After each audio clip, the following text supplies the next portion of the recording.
Captain Morgan, and nearly 45,000 superfans enter for the chance to represent their team at the Super Bowl and be named the Ultimate Fan of the Year. We want to wish the best to one of those fans, and of course, we're giving a huge shout out to that Tennessee Titans Fan of the Year named Jonathan Cable. Oh, yeah. Also known as Spider Titan. You have seen Spider Titan, and I was waiting until we could introduce him on the show. On game days, Jonathan dresses up in his Spider Titan costume, and he represents Tennessee from tailgate until the final whistle. He is also very passionate about giving back to the next generation of kids. Jonathan is famous for giving away school supplies and Titans items, and is a part of the ESF, guess what this is? A super fan group dedicated to fighting bullies. Yes. What's up, Jonathan?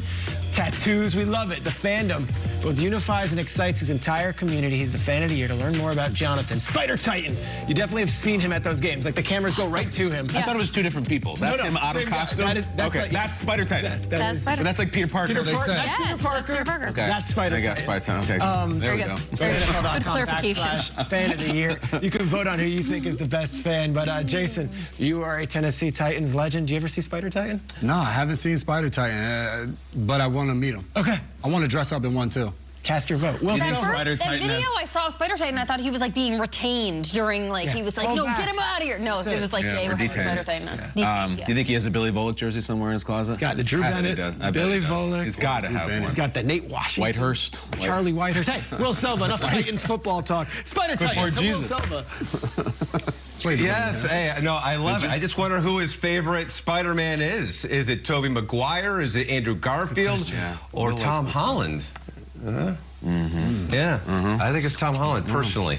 My kids like Tom Holland, too. He's good. Very relatable. Hey, you know, Shriggs, I know you were a big fan. Mock draft season, my friend, as we're going to see a bunch of college players showcasing their skills, their abilities during the Reese's Senior Bowl and the East-West Shrine Game. But there will be a bunch of high schoolers who will have their moment in the sun. Literally and figuratively, that's because of the Polynesian Bowl taking place in Hawaii.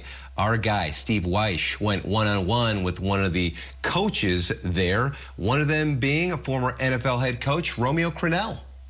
Hi, Coach, you know, you've been with these high school superstars for a couple days now. You know what it takes for a player to get to the NFL. Yes. Some of these guys are probably going to play on Sunday, right? They will. That's right. I've noticed a couple that have outstanding ability. As you know, when you think about high school kids and look at the size of some of these guys and their quickness and the speed, we got some that are going to play in the NFL. If things go well for them. I was about to say, besides the athleticism and some of the things you can take from their acumen and whatnot, what are some important things that you, with all of your experience, can lend to these young people as they go through their journeys to try to get to the NFL? Well, the importance of the little things, first of all, because a lot of times they just focus on the big things, which is their ability, you know, or their size. But a lot of them have to understand that it's about technique, okay? It's about assignment. And then if they can get that down now at an early age, that'll help them as they go to the next level and then on to the next level. And, you know, it's called the Polynesian Bowl. We're here in Hawaii. A lot of Polynesian players, coaches out here, but people from all different ethnicities are here. What about the exchange, like in cultures and the education you're seeing these young people getting one another? Well, that's one of the things that I've noticed about this Polynesian Bowl is that they're trying to educate the mainlanders about the Polynesian culture and the island communities, you know, and we saw a show last night at the Polynesian Cultural Center that was an outstanding show that gave history and a great performance, and I think these guys learned a lot from that, you know, and then the chance and opportunity for them to see the different sides of this island. You know, we were staying on one side, but we took a trip to the North Shore and saw the topography up there and some of the waves, and, you know, it's just a different area. And so I think that was good for those guys as well. And I'm sure you don't mind being over here, do you, Romeo? I do not mind at all. Thank you so much. Yeah, not a bad gig there for our guy, Steve Weish. Of course, the Polynesian Bowl is going to be taking place tonight in Hawaii. You can catch it on NFL Network at 9 p.m. Eastern Time, KB. So a lot of talent there, though, and kicking back, seeing those waves. I'm jealous, I'm not going to lie. Even the commercial bumps in and out of that broadcast are worth watching just for the waves and the sky, and it's going to be an incredible event. Steve Weish is royalty in Hawaii. He always holds it down there. And Will, we'll get back to you in a little bit in a very exciting Friday show for the best weekend of football of the year, which makes it the best weekend of the year. GMFB Jam. Do you like the coin-op video games back in the day? Do you have one in your basement? Are you at this table not named Jason, Peter, or Kyle? We each pick a running back and a wide receiver duo, and they face off against each other in head-to-head fantasy football-style battles. We have done it for 20 weeks.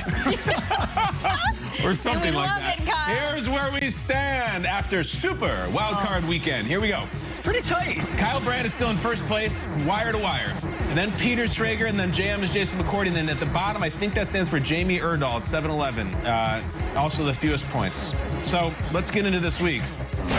Peter, you will go against Jason McCourty. What you need to do, both of you, as you know, is pick a tandem on one of the remaining playoff teams of wide receiver, running back, and then you guys will battle. Peter, who'd you like to take? I'm going to go with the team that's on the road this weekend. Which one? And a team that is being overlooked. Give me Joe Mixon and Jamar Chase. Give me the Bengals. Right behind good old Jackson Carman filling in at left tackle. Bengals, everyone writing the Bengals off. This is some Bills' dream season. Don't write the Bengals off. Bengals haven't lost in a long time. Bengals are the real deal. Bengals are this tremendous story as well. They got the dog in them. They got that dog in them. I think Mixon and I think Chase show up, and I'm not making any bold predictions at 7:30 in the morning. Let's just say I think we're not done talking about those two. Peter! So you won't be able to choose them again. I am going with Travis Etienne and Christian Kirk. I raise your underdog. The Jacksonville Jaguars already have been written off. What is it, almost 10-point underdogs in this game? I think Trevor Lawrence hands the ball off to his old college teammates. Etienne, he's able to get some yards, and then Christian Kirk in the air, scored a touchdown last week. They're able to keep up a little bit with the Kansas City Chiefs. May not win the game, but I just need some fantasy. Bengals, Jaguars, it would be a wild AFC title game. Kind of a fun one. You know what? And maybe it'll happen. We don't know. That's why we play the games. All right, Jamie, it is you versus me. You cannot pick either of those teams, but there's still 6 other ones. Who do you want to take? There are, and I know we've kind of gotten into this trend of trying to pick like a wide receiver and a team that you just didn't see coming. I'm not going to do that. I'm going to go with 2 guys that are mainstays within our offenses. Very creative. Deebo Samuel and Christian McCaffrey. Let's go. Yeah. I know Ayuk is there. I know it's low-hanging fruit, but honestly, I think Brock Purdy's going to spread the ball around. I'm going with Christian McCaffrey. I'm going with Samuel. I think they're going to let me rise out of the basement and maybe get a win, and then I can, like, I don't know, tie Jason or something. I'm really disappointed in myself. What's going to be fun is next week there'll only be 4 teams left, so it'll just be a feeding frenzy whoever gets them. I'm going to keep it right here. The New York Giants, give me Saquon and my guy, my man, Isaiah Hodgins. Isaiah, I love you. I feel like we as a show have been through a lot with you, and we're doing it through the playoffs. Because Saquon speaks for himself, but I'm going to go Hodgins and Barkley against Erdahl. You've always been a Hodgins guy. From day one. From day one when he was at Temple. I loved him there. Oregon State. No, not true, Peter. You have your facts wrong. Close.